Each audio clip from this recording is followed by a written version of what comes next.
Hi there, Mouseketeers. Welcome to the Disneyland Beat, where our toes tap to a Disneyland drum. And we always whistle while we work. There are so many things to love about Tomorrowland at Disneyland, California. The wonderful futuristic music, the space-age design. And the land really sparkles at night with its fantastic lighting and the fun Tomorrowland stage, though we really miss the Raleigh Crumb sculpture on the top. We love headliner attractions like Space Mountain, Autopia, Buzz Lightyear's Astro Blasters, the Monorail, and Star Tours. Star Traders is certainly one of the best shops in the park. But in this video, we're going to talk a little about the history of the land and what Tomorrowland has to offer today. And speculate about what refurbishment changes might be coming in the future. Please like, subscribe, and stick around.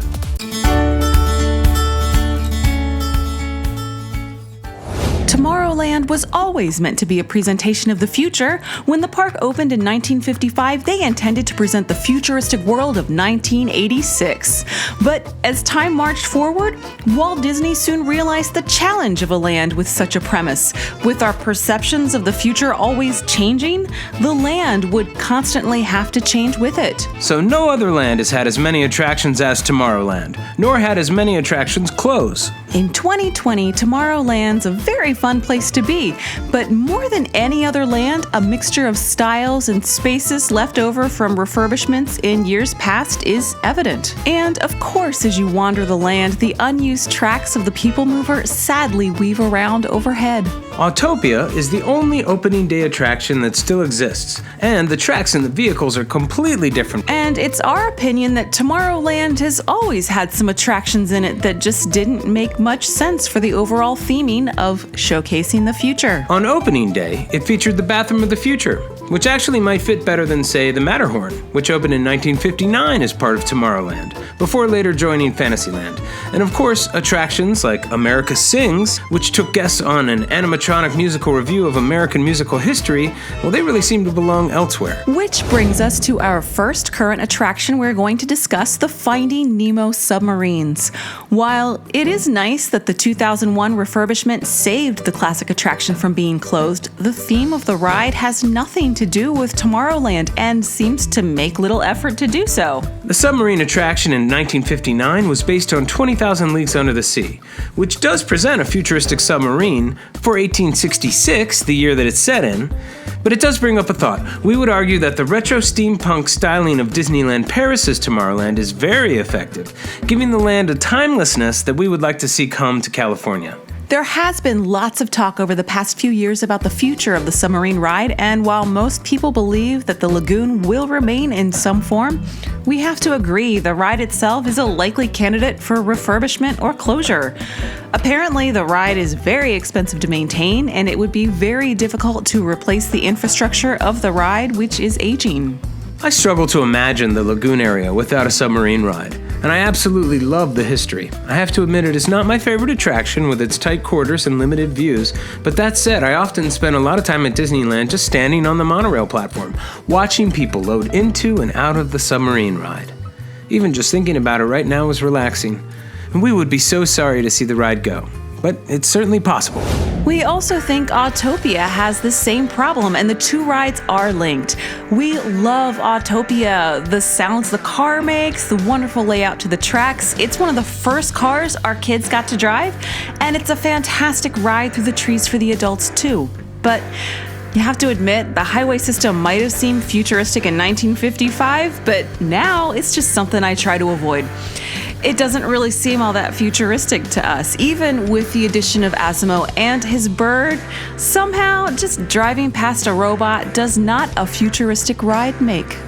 We of course hope the Autopia stays, and we think it will, but we would love to see the gas vehicles go in place of electric vehicles. We have heard some calls for Tesla to sponsor the ride, but it also just seems like a good opportunity for Honda to showcase their electric cars. We also think it would be pretty cool if that instead of a center rail keeping you from crashing into the curbs, there would be an autonomous function to the cars that would maintain spacing and oversteering, as well as dealing with the spacing between the cars, perhaps allowing for some higher speeds or lane changing. And the reason that this ride is linked with the submarine voyage is much of the Autopia track is laid directly on top of the submarine voyage show buildings.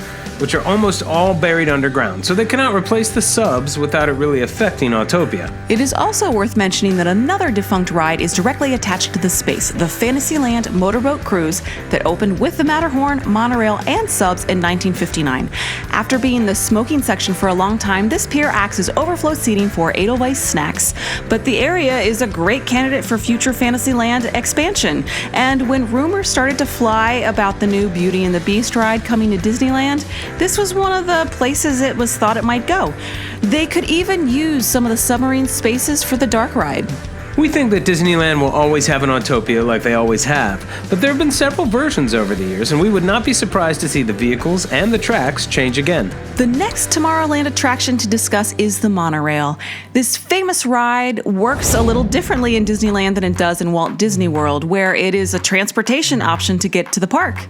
At Disneyland, the Monorail is an attraction you can board from within Tomorrowland, originally just traveling around the land, though it now circles the entire park, stopping at downtown Disney. The loading platform sits over the lagoon, affording some of the best views of the park.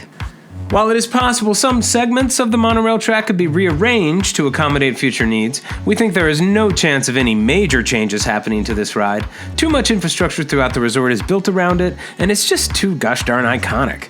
And that makes us happy. The monorail is the first operating attraction that you see when you walk towards the gates when you're coming to Disneyland, and it welcomes you into the park.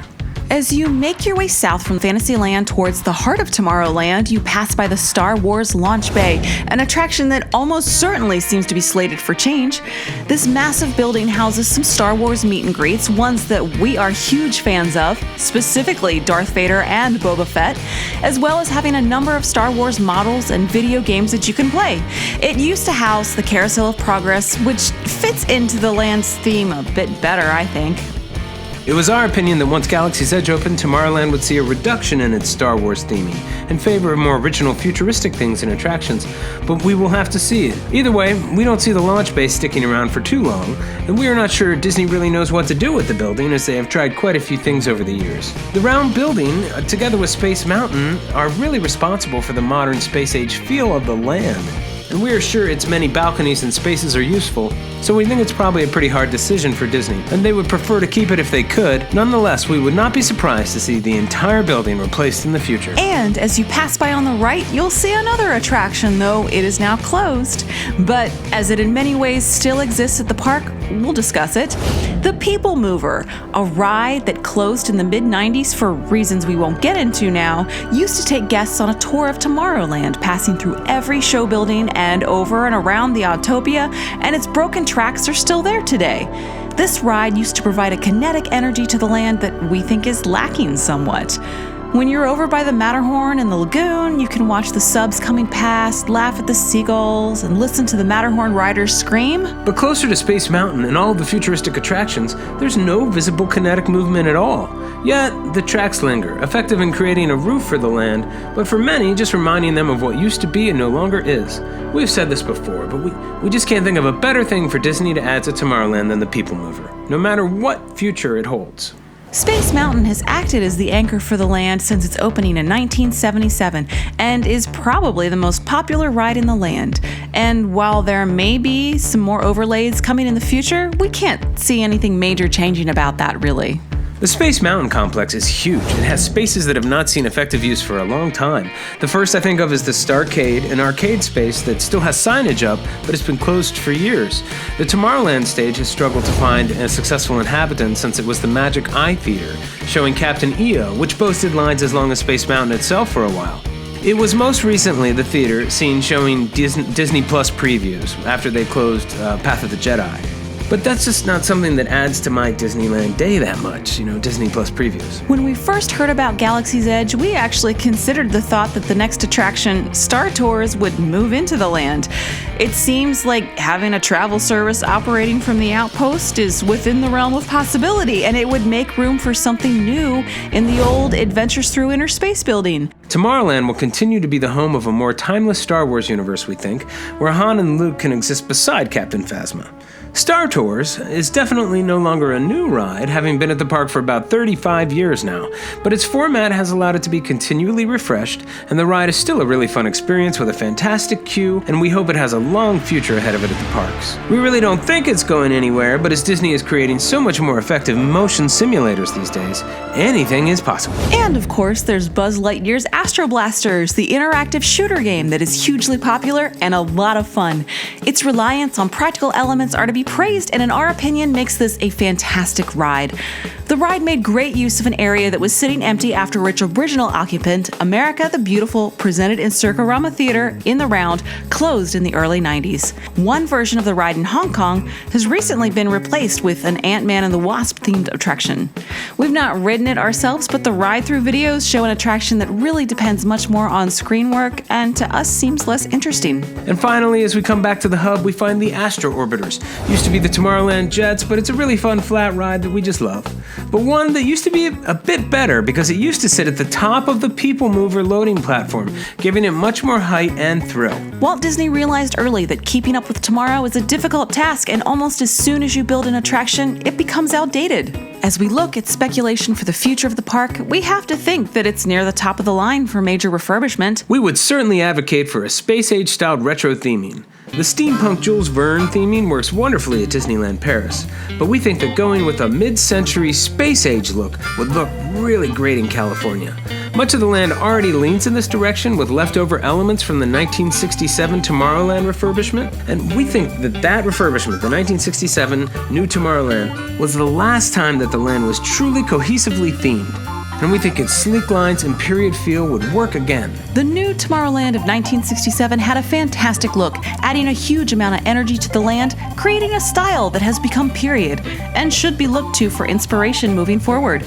We would like to see the People Mover working again, and the Astrojets return to their former glorious heights. There are rumors from lots of Disneyland vloggers and other sources that suggest that Tomorrowland will be closed, and every attraction with the exception of the Monorail and Space Mountain will either be refurbished or just gutted and replaced.